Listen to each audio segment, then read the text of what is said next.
So on 19 May 2023 RBI decide करता है और अनाउंस करता है कि 2000 रुपए के जितने भी बैंक नोट्स हैं उन्हें विड्रॉ कर लिया जाएगा और अब वो सर्कुलेशन में नहीं आएंगे। और एक डेडलाइन सेट करता है 30 सितंबर 2023 को, जहां पर आपके पास पड़े हुए 2000 नोट को आप एक्सचेंज करवा सकते हैं।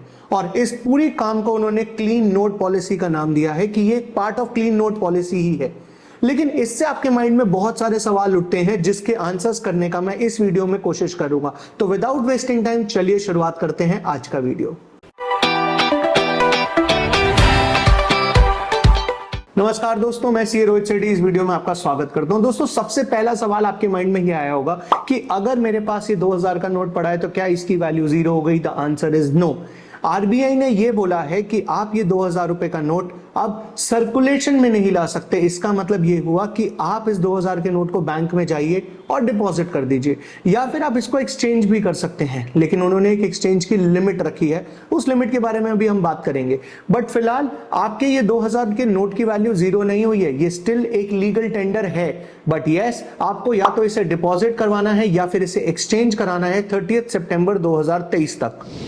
दोस्तों, दूसरा सवाल आपके माइंड में ये आया होगा कि किस तरीके से डिपॉजिट कराना है। क्या डिपॉजिट कराने का या एक्सचेंज कराने का कोई मैनर बदला गया है? तो मैं आपको बता दूं, डिपॉजिट कराने के जो पहले प्रोविजंस थे लॉ में, यानी कि जैसे पहले डिपॉजिट होता था बिल्कुल वैसे ही डिपॉजिट होगा। कोई नया प्रावधान नहीं लाया गया है। बेसिकली जिस प्रोविजंस को फॉलो करके आपको पहले डिपॉजिट कराना पड़ता था, आज भी वही फॉलो करने हैं आपको। यानी कि जैसे आप डिपॉजिट कराने जाते थे तो पहले होता था कि 50,000 से ऊपर अगर आप कैश डिपॉजिट कराना चाहते हो तो आपको पैन कार्ड शो करना पड़ेगा। अभी भी वही चीज है, कोई भी नया प्रोविजन नहीं लाया गया। रही बात एक्सचेंज की, तो एक्सचेंज के लिए आरबीआई ने साफ बोला है कि आप किसी भी बैंक में जाकर 30 सितंबर 2023 से पहले एक दिन में 20,000 रुपए का जो सम है वो आप एक्सचेंज करवा सकते हैं। यानी कि आप 2-2 हजार रुपए के 10 नोट लेके जाइए और बाकी उनसे एक्सचेंज करवा के ले आइए। और बैंक को ताकि तकलीफ ना हो, क्योंकि बैंक बाकी काम भी करता है, इसलिए कहीं सिर्फ एक्सचेंज में ही ना लग जाए, इसलिए लिमिट को सेट किया गया है। साथ ही साथ आरबीआई ने अपने 19 जो उनके रीजनल ऑफिसेज है वहां पर भी एक्सचेंज फैसिलिटी स्टार्ट कर दी है। लेकिन ये एक्सचेंज फैसिलिटी आपको ध्यान रखनी है कि सिर्फ 30 सितंबर 2023 तक है। दोस्तों, अगला सवाल आपके माइंड में ये आ रहा होगा कि आरबीआई ने ये स्टेप उठाया ही क्यों है। लेकिन इस बात को समझने के लिए सबसे पहले आपको यह समझना पड़ेगा कि 2000 नोट के प्रिंटिंग की जरूरत क्या पड़ी थी। बेसिकली 8 नवंबर 2016 को जब नरेंद्र मोदी जी ने डीमोनेटाइजेशन अनाउंस किया था, उन्होंने 500 और 1000 के नोट को सेम डे से लीगल टेंडर होने से मना कर दिया था। अब जिन लोगों के पास 500 और 1000 के नोट थे, उनको कैश इजीली रेडी अवेलेबल कराने के लिए अगर छोटे नोट प्रिंट किए जाते तो वो थोड़ा सा दिक्कत रहती। इसीलिए आरबीआई ने 2000 का नोट प्रिंट किया ताकि लोगों के पास इजीली कैश जल्दी से पहुंच जाए। अब ये बात तो थी 2016 की।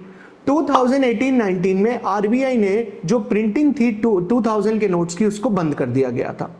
मार्केट में एक टाइम पर 6.73 लाख करोड़ के नोट पहुंच चुके थे 2000 के, जिसकी सर्कुलेशन धीरे धीरे घटकर आज की डेट में बात करी जाए तो वो 3.62 लाख करोड़ के आसपास है। आज की डेट में जो 2000 के नोट्स हैं वो नॉर्मली ट्रांजैक्शंस के लिए यूज नहीं किए जाते। यानी कि अगर आप डे टू डे ट्रांजैक्शन में देखेंगे तो आपको 2000 रुपए का नोट कम देखने के लिए मिलेगा। और छोटे नोट इतने हो चुके हैं कि लोगों के पास सर्कुलेशन के लिए इनफ है। इसीलिए आरबीआई ने डिसीजन लिया कि जो 2000 के नोट्स हैं उसको वापस विड्रॉ कर लिया जाए। दोस्तों, ये सवाल ना कि हमारी इकोनॉमी की ग्रोथ को क्या हर्ट करेगा या नहीं करेगा, इसका आंसर इस तरीके से देते हैं कि हमारी टोटल करेंसी सर्कुलेशन का जो 2000 के नोट है ना, उसमें से सिर्फ 10% है। यानी टोटल करेंसी सर्कुलेशन में सिर्फ 10% के नोट 2000 के। और सबसे बड़ी बात, ये कॉमन ट्रांजैक्शन के लिए यूज नहीं हो रहे, ये तो आपने भी नोटिस किया होगा। प्लस साथ ही साथ पिछले कुछ ईयर्स के अंदर हमारी जो डिजिटल ट्रांसफर्स है ना, वो एज कंपेयर टू 2016 से बहुत बढ़ चुके हैं। और क्योंकि ये कॉमन ट्रांजैक्शन के लिए यूज नहीं हो रहे, तो इसे विड्रॉ करना इतना मुश्किल नहीं रहेगा जितना 2016 में उस डीमोनेटाइजेशन को फेस करना मुश्किल था।